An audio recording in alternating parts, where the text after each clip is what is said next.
እኔ ለቤተ ክርስቲያን መጀመሪያ አንገቴን የምሰጥ እኔ ነኝ፣ እነገሌ ፈሪ ናቸው የሚል ሰው መጀመሪያ የሚሮጥ ያ ነው።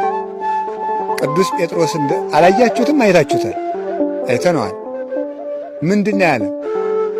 አይ ሁላችሁም እኔን ትታችሁ ትበተናላችሁ ሲባል ሌላው ሊያደርግ ይችላል፣ እኔ ግን በፍጹም አለ።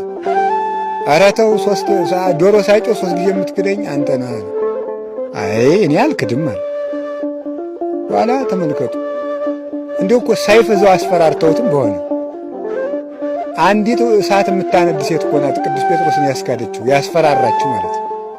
አንተ እነዚያ ጋር አልነበርክም ስትለው ኧረ እኔ አልነበርኩም፣ እኔ እዚህ ሰው ጋር አልነበር። ጭራሽ በስም መጥራቱን ትቶ የምትይውን ሰው አላውቀውም ማለት እና ቅዱስ ቄርሎስ እፎ አንቀልቀለ መሠረተ ሃይማኖት፣ አንተ የሃይማኖት አለት ነህ ተብሎ የተጠራው ጴጥሮስ እንደምን ተናወጸ ይልና በመመካቱ ነው።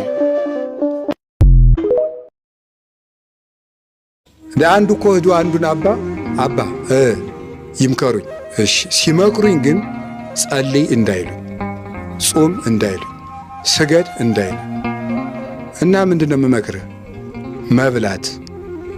መብላት ብቻ ነው የምፈልገዋል። ጎሽ ልጄ ችግር የለም። አንተም ታዲያ አንድ ነገር ትታዘኛል። እሺ ምንድን ነው? ዝም ብለህ ትበላለህ፣ እቤት እንዳትወጣ አሉት። ብላ ዝም ብለህ አትጸልይ፣ ብቻ ግን በአትህን አትልቀቅ። ምንህን አትልቀቅ ነው? በቃ ዝም ብለህ ብላ አሉት።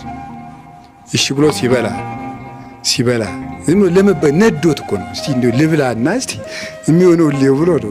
እናቴ እንደው መነኩሴ መከረኛ እኮ ነው። ዝም ብሎ ሲበላ ከዚያ ቀኑ ሙሉ እንዴት አድርጎ ይብላል? ደግሞ ወደ ተራራው ሂዶ ተንቀሳቅሶ እንዳይበላ እንዳትወጣ ብለውታል። ምን ይደረጋል? ትንሽ አቡነ ልበል እንጂ እስኪ ጎልልኝ ብሎ ምን ጀመረ? አቡነ ጀመረ ማለት ነው።